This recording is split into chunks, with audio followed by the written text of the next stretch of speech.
Hey, this is Heidi here. It's Wednesday, May 18th. I just want to talk a little bit about issues with women's rights and not being treated like property.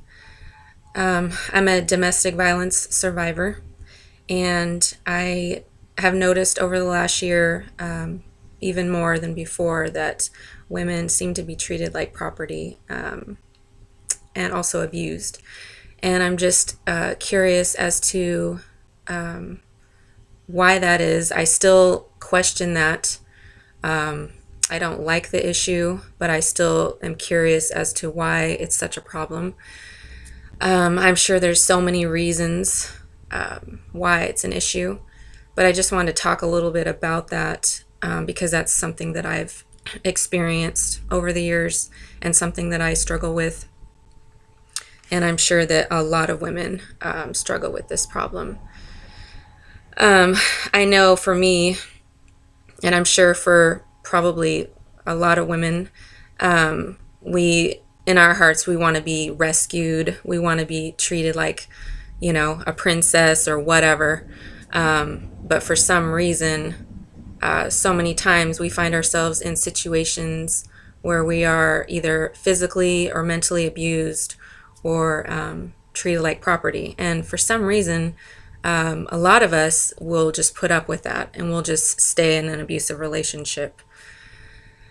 I don't quite realize, I don't really understand that and why that happens, but I think a lot of women just don't understand like their value, their worth, and so they are just continuously letting people treat them that way. I think for me, I never planned on being in a situation like that in my past. I just found myself, I attracted certain relationships that were abusive.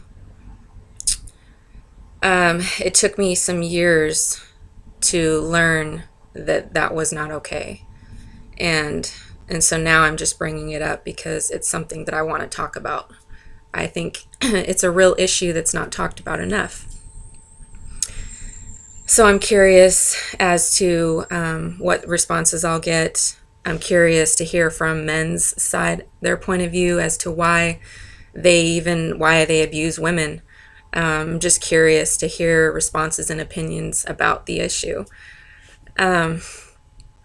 Anyways, we all know it's an issue. So I'm just kind of standing for what I believe, and I'm trying to fight against. I'm fighting for women's rights, and I like to. I don't know. I just like to get people to think about real issues and talk about it, and how it can change, or just get it out there. So anyways, I'm curious to hear what kind of responses I'll get on this video. Like I said, I've survived many domestic violence situations, quite a few abusers in my life, and I realize that it's not okay. And I'm thankful that I've been able to learn and experience and grow from those situations. So I'm excited about the possibility of bringing this issue up and hearing more responses about it. All right, well, talk to you later.